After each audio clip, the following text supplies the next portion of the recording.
ನಮಸ್ಕಾರ ವಿದ್ಯಾರ್ಥಿಗಳೇ. ಪ್ರಥಮ PUCಯ ಎರಡನೆಯ ಒಂದು ಪದ್ಯ ವಚನಗಳು ಅನ್ನುವಂಥದ್ದು. ವಚನಗಳಲ್ಲಿ ಮೊದಲಿಗೆ ಅಲ್ಲಮ ಪ್ರಭುವಿನ ವಚನ, ಮತ್ತೆ ಗಟ್ಟಿವಾಳಯ್ಯನವರ ವಚನ, ಮತ್ತೆ ಈಗ ಮೂರನೆಯ ವಚನ ಅಕ್ಕ ಮಹಾದೇವಿಯರ ವಚನ. ಇಂದಿನ ವಿಡಿಯೋಗಳಲ್ಲಿ ಆ ಎರಡು ವಚನಗಳ ಪ್ರಶ್ನೋತ್ತರಗಳನ್ನು ಜೊತೆಯಲ್ಲಿ ಸಾರಾಂಶವನ್ನು ಕೊಟ್ಟಿದ್ದೇನೆ. ಈ ಒಂದು ವಿಡಿಯೋದಲ್ಲಿ ಅಕ್ಕ ಮಹಾದೇವಿಯರ ವಚನಗಳ ಸಾರಾಂಶ ಮತ್ತು ಸಂಪೂರ್ಣವಾದಂತಹ ಪ್ರಶ್ನೋತ್ತರಗಳನ್ನು ನೋಡ್ತಾ ಹೋಗೋಣ. ಮೊದಲನೇದಾಗಿ ಸಾರಾಂಶವನ್ನು ನೋಡೋಣ. ರತ್ನದ ಸಂಕೂಲೆಯಾದರೂ ಅದು ಅಡ್ಡಿಯಲ್ಲವೇ? ಮುತ್ತಿನ ಬಲೆಯಾದರೇನು ಅದು ಬಂಧನವಲ್ಲವೇ?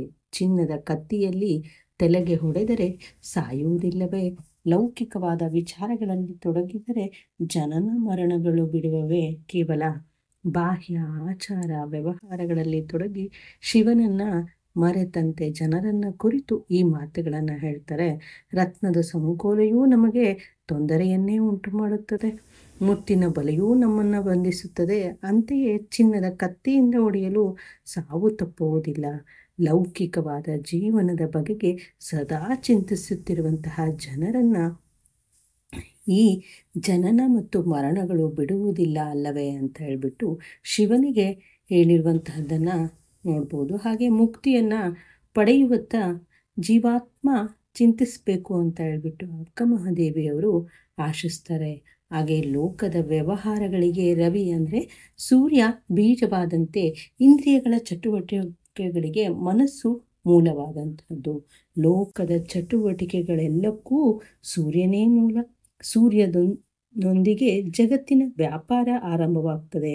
ಅಂತೆಯೇ ಇಂದ್ರಿಯಗಳ ಚಟುವಟಿಕೆಗಳೆಲ್ಲ ಇವುಗಳಿಗೆಲ್ಲವೂ ಕೂಡ ಮನಸ್ಸೇ ಮೂಲ. ನನಗಿರುವ ಒಂದು ಮನವು ನಿಮಗೆ ಅರ್ಪಿತವಾದ ಮೇಲೆ ನನಗೆ ಮತ್ತೆ ಹುಟ್ಟು ಸಾವುಗಳೆಂಬುದು ಇರುವುದಿಲ್ಲ ಅಲ್ಲವೇ ಅಂತಂದು ಶಿವನಲ್ಲಿ ಆಕೆ ಕೇಳ್ಕೊಳ್ತಾಳೆ.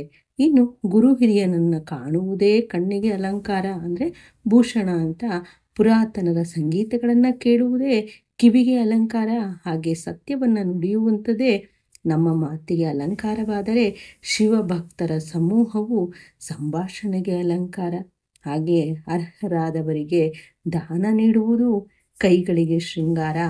ಶಿವಶರಣರ ಸಮೂಹದೊಡನೆ ಜೀವಿಸುವುದು ಜೀವನಕ್ಕೆ ಅಲಂಕಾರ ಇದ್ದಂತೆ. ಹಾಗೆ ಹಿರಿಯರನ್ನ ಪ್ರೀತಿಯಿಂದ ಕಾಣದ ಕಣ್ಣು, ಪುರಾತನರ ಅಂದರೆ ಶಿವಶರಣರ ಸಂಗೀತವನ್ನು ಕೇಳದಂತಹ ಕಿವಿ, ಸತ್ಯವನ್ನು ನುಡಿಯದ ನಾಲಿಗೆ, ಶಿವಶರಣರ ಸಮೂಹದೊಂದಿಗೆ ಮಾಡದಂತಹ ಸಂಭಾಷಣೆ, ಶಿವಶರಣರ ಸಮೂಹದಲ್ಲಿ ಬಾಳದ ಬಾಳು, ಸತ್ಪಾತ್ರರಿಗೆ ದಾನ ನೀಡದ ಕೈ, ಇವೆಲ್ಲ ವ್ಯರ್ಥ. ಇಂತಹ ಜೀವಿಯ ಜೀವನವು ವ್ಯರ್ಥವಾಗುವುದು. ಇಂತಹ ಜೀವನ ಏತಕ್ಕಾಗಿ ಅಂತ ಹೇಳ್ಬಿಟ್ಟು ಶಿವನಲ್ಲಿ ಅಕ್ಕ ಮಹಾದೇವಿಯವರು ಕೇಳಿರುವಂತಹದ್ದನ್ನು ನೋಡಬಹುದು. ಇಷ್ಟು ಅಕ್ಕ ಮಹಾದೇವಿಯವರ ವಚನಗಳಿಗೆ ಸಂಬಂಧಿಸಿದಂತಹ ಒಂದು ಸಾರಾಂಶವಾಗಿತ್ತು. ಇನ್ನು ಈ ಒಂದು ಪದ್ಯಕ್ಕೆ ಸಂಬಂಧಿಸಿದಂತಹ ಪ್ರಶ್ನೋತ್ತರಗಳು ಹಾಗೂ ಸಂದರ್ಭದ ವಾಕ್ಯಗಳನ್ನು ನೋಡ್ತಾ ಹೋಗೋಣ. ಮೊದಲನೆಯದಾಗಿ ಮುತ್ತಿನ ಬಲೆಯಾದಡೆ ಬಂಧನವಲ್ಲವೇ ಅನ್ನುವಂಥದ್ದು. ಈ ಒಂದು ವಾಕ್ಯವನ್ನು ವಚನದ ಸಾಲನ್ನ ಅಕ್ಕ ಮಹಾದೇವಿಯರ ವಚನಗಳಿಂದ ಆರಿಸಲಾಗಿದೆ. ಇನ್ನು ಸಂದರ್ಭವನ್ನು ನೋಡೋದಾದರೆ ಲೌಕಿಕವಾದ ಜೀವನದ ಬಗೆಗೆ ಸದಾ ಚಿಂತಿಸುತ್ತಿರುವಂತಹ ಜನರನ್ನ ಕುರಿತು ಹೇಳುವಂತಹ ವಚನದ ಸಾಲು ಇದಾಗಿದೆ. ಇನ್ನು ವಿವರಣೆಯನ್ನು ನೋಡೋದಾದರೆ ರತ್ನದ ಸಂಕೋಲೆಯೂ ನಮಗೆ ತೊಂದರೆಯನ್ನೇ ಉಂಟು ಮಾಡುತ್ತದೆ, ಮುತ್ತಿನ ಬಲೆಯೂ ನಮ್ಮನ್ನು ಬಂಧಿಸ್ತದೆ, ಅಂತೆಯೇ ಚಿನ್ನದ ಕತ್ತಿಯಿಂದ ಹೊಡೆದರೆ ಸಾವು ತಪ್ಪುವುದಿಲ್ಲ. ಲೌಕಿಕವಾದ ಜೀವನದ ಬಗೆಗೆ ಸದಾ ಚಿಂತಿಸುತ್ತಿರುವಂತಹ ಜನರನ್ನ ಈ ಜನನ ಮರಣಗಳು ಬಿಡುವುದಿಲ್ಲ ಅಂತ ಹೇಳ್ಬಿಟ್ಟು ಅಕ್ಕ ಮಹಾದೇವಿಯವರು ಶಿವನಲ್ಲಿ ನಿವೇದಿಸಿಕೊಳ್ಳುತ್ತಿರುವಂತಹದ್ದನ್ನು ನೋಡಬಹುದು. ಹಾಗೆ ಮುಂದಿನದು ಎನಗೆ ಭವ ಉಂಟೆ ಅನ್ನುವಂಥದ್ದು. ಈ ಒಂದು ವಾಕ್ಯದ ಸಂದರ್ಭವನ್ನು ನೋಡೋದಾದರೆ ಮನಸ್ಸು ಪರಮಾತ್ಮನಲ್ಲಿ ಲೀನವಾದರೆ ಭವ ಬಂಧನವಿಲ್ಲವೆನ್ನುವಂಥದ್ದನ್ನು ಹೇಳುವಂತಹ ಸಾಲು ಇದಾಗಿದೆ. ಇನ್ನು ವಿವರಣೆಯನ್ನು ನೋಡೋದಾದರೆ ಲೋಕದ ಜನ ಲೌಕಿಕ ವಿಚಾರಗಳಲ್ಲಿ ಮನವನ್ನಿಟ್ಟು ಜನನ ಮರಣ ಚಕ್ರದ ಸುಳಿಯಲ್ಲಿ ಸಿಲುಕಿದ್ದಾರೆ. ಆದರೆ ನನಗಿರುವಂತಹ ಒಂದು ಮನವು ನಿಮಗೆ ಅರ್ಪಿತವಾದ ಮೇಲೆ ನನಗೆ ಮತ್ತೆ ಹುಟ್ಟು ಸಾವುಗಳೆಂಬುದು ಬರುವುದಿಲ್ಲ ಅಲ್ಲವೇ ಎನ್ನುತ್ತಾ ಶಿವನಲ್ಲಿ ಈ ಮೇಲಿನಂತೆ ಅಕ್ಕ ಮಹಾದೇವಿಯವರು ಪ್ರಶ್ನಿಸ್ತಾ ಹೋಗ್ತಾರೆ. ಇನ್ನು ಮುಂದಿನದು ಕರಕ್ಕೆ ಶೃಂಗಾರ ಸತ್ಪಾತ್ರಕ್ಕೀವುದು ಅನ್ನುವಂಥದ್ದು. ಈ ಒಂದು ವಾಕ್ಯದ ಸಂದರ್ಭವನ್ನು ನೋಡೋದಾದರೆ ಸಾರ್ಥಕ ಬದುಕಿನ ಪರಿಯನ್ನು ಅಂದರೆ ರೀತಿಯನ್ನು ಕುರಿತು ಅಕ್ಕ ಮಹಾದೇವರು ಹೇಳುವಂತಹ ವಚನದ ಸಾಲಿದು. ವಿವರಣೆಯನ್ನು ನೋಡೋಣ. ಗುರು ಹಿರಿಯರನ್ನು ಕಾಣುವುದೇ ಕಣ್ಣಿಗೆ ಅಲಂಕಾರ, ಪುರಾತನರ ಸಂಗೀತಗಳನ್ನು ಕೇಳುವುದೇ ಕಿವಿಗೆ ಅಲಂಕಾರ, ಸತ್ಯವನ್ನು ನುಡಿಯುವುದೇ ನಮ್ಮ ಮಾತಿಗೆ ಅಲಂಕಾರವಾದರೆ ಸದ್ಭಕ್ತರ ನುಡಿ ರಾಶಿ ಸಂವಾದಕ್ಕೆ ಭೂಷಣ, ಅರ್ಹರಾದವರಿಗೆ ದಾನ ನೀಡುವುದು ಕೈಗಳಿಗೆ ಶೃಂಗಾರ ಅಂತ ಹೇಳಿಬಿಟ್ಟು ಅಕ್ಕ ಮಹಾದೇವಿಯವರು ಹೇಳ್ತಾರೆ. ಇನ್ನು ಒಂದು ವಾಕ್ಯದ ಪ್ರಶ್ನೋತ್ತರಗಳನ್ನು ನೋಡೋಣ. ಅಕ್ಕನು ಹೇಳುವಂತಹ ತೊಡರು ಯಾವುದು ಅಂತ ಇದೆ. ರತ್ನದ ಸಂಕೋಲೆಯು ಅಕ್ಕನು ಹೇಳುವಂತಹ ಒಂದು ತೊಡರು. ಲೋಕದ ಚೇಷ್ಟೆಗೆ ಬೀಜವಾದುದು ಯಾವುದು ಅಂತಂದರೆ ಅದು ರವಿಯು ಬೀಜವಾಗಿದ್ದಾನೆ, ಅಂದರೆ ಸೂರ್ಯನ ಉದಯ ಅಂತ ಅರ್ಥ. ಭವ ಯಾವಾಗ ಕೆಡುವುದು ಅಂದರೆ ಪರಮಾತ್ಮನಾದ ಚನ್ನಮಲ್ಲಿಕಾರ್ಜುನನಲ್ಲಿ ಮನ ಸಿಲುಕಿದಾಗ ಭವ ಅನ್ನುವಂಥದ್ದು ಕೆಡುತ್ತೆ. ಹಾಗೆ ಸತ್ಯವ ನುಡಿಯುವುದು ಯಾವುದರ ಶೃಂಗಾರವಾಗಬೇಕು ಅಂತ ಇದೆ. ಸತ್ಯವ ನುಡಿಯುವಂಥದ್ದು ವಚನದ ಶೃಂಗಾರ. ಹಾಗೆ ಅಕ್ಕನ ವಚನಗಳ ಅಂಕಿತ ಯಾವುದು ಅಂದರೆ ಅದು ಚನ್ನಮಲ್ಲಿಕಾರ್ಜುನ. ಇನ್ನು 2-3 ವಾಕ್ಯದ ಪ್ರಶ್ನೋತ್ತರಗಳು. ರತ್ನ ಮತ್ತು ಮುತ್ತು ಏನನ್ನು ಸೂಚಿಸುತ್ತದೆ ಅನ್ನುವಂಥದ್ದು. ರತ್ನವು ಸಂಕೋಲೆಯಾದರೆ ತೊಡರನ್ನು ಸೂಚಿಸುತ್ತದೆ, ಮುತ್ತು ಬಲೆಯಾದರೆ ಬಂಧನವನ್ನು ಸೂಚಿಸುತ್ತದೆ.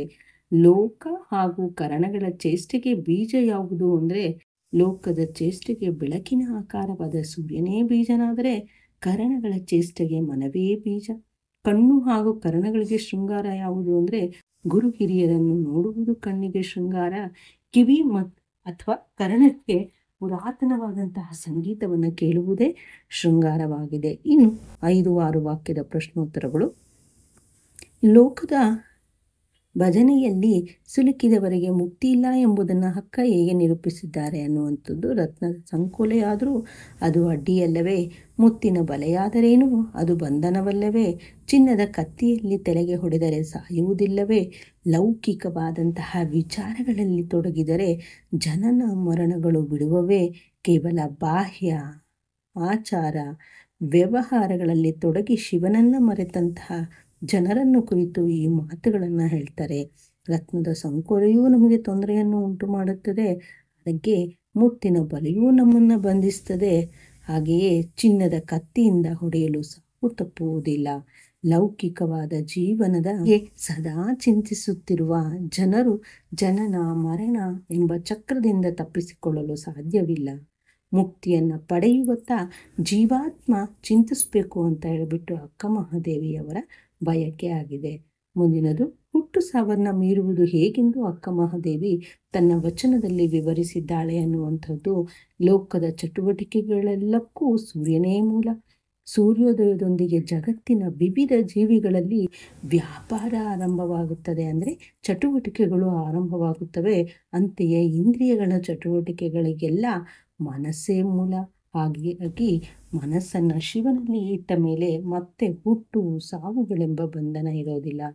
ಇಂದ್ರಿಯ ಚಟುವಟಿಕೆಗಳತ್ತ ಗಮನ ಹರಿಸಿದರೆ ಹುಟ್ಟು ಸಾವುಗಳ ಬಂಧನದಿಂದ ಬಿಡುಗಡೆಯೇ ಸಿಗುವುದಿಲ್ಲ. ಆತ್ಮ ಪರಮಾತ್ಮನಲ್ಲಿ ಒಂದಾಗಲು ಸದಾ ಶ್ರಮಿಸ್ತಾ ಇರಬೇಕು. ಮನಸ್ಸು ಪರಮಾತ್ಮನಲ್ಲಿ ಲೀನವಾದರೆ ಭವ ಬಂಧನವಿಲ್ಲ ಅನ್ನುವಂಥದ್ದು.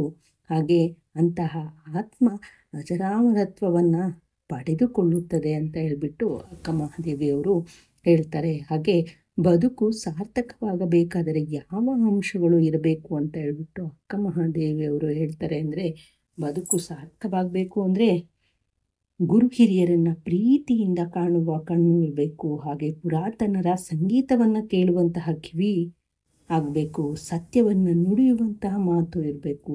ಶಿವಭಕ್ತರ ಸಮೂಹದಲ್ಲಿ ಸಂಭಾಷಣೆ, ಅರ್ಹರಾದವರಿಗೆ ದಾನ ನೀಡುವಂತಹ ಕೈ, ಹಾಗೆ ಶಿವಶರಣರ ಸಮೂಹದೊಡನೆ ಜೀವಿಸುವಂತಹ ಅವಕಾಶಗಳಿದ್ರೆ ಸಾಕು, ಇಲ್ಲದಿರೇ ಇವೆಲ್ಲ ವ್ಯರ್ಥ. ಇಂತಹ ಜೀವಿಯ ಜೀವನವು ವ್ಯರ್ಥವಾಗುವುದು. ಇಂತಹ ಜೀವನ ಏತಕ್ಕಾಗಿ ಬೇಕು ಅಂತ ಹೇಳ್ಬಿಟ್ಟು ಅಕ್ಕ ಮಹಾದೇವಿಯವರು ಹೇಳಿರುವಂಥದ್ದನ್ನು ನೋಡಬಹುದಾಗಿದೆ. ಇಷ್ಟು ಅಕ್ಕ ಮಹಾದೇವಿಯವರ ವಚನಗಳಿಗೆ ಸಂಬಂಧಿಸಿದಂತಹ ಸಂಪೂರ್ಣವಾದಂತಹ ಸಾರಾಂಶ ಹಾಗೂ ಪ್ರಶ್ನೋತ್ತರಗಳಾಗಿತ್ತು. ಮುಂದಿನ ಒಂದು ಗದ್ಯ ಅಥವಾ ಪದ್ಯದ ಪ್ರಶ್ನೋತ್ತರಗಳನ್ನು ಮುಂದಿನ ವಿಡಿಯೋದಲ್ಲಿ ನೋಡೋಣ. ಧನ್ಯವಾದಗಳು.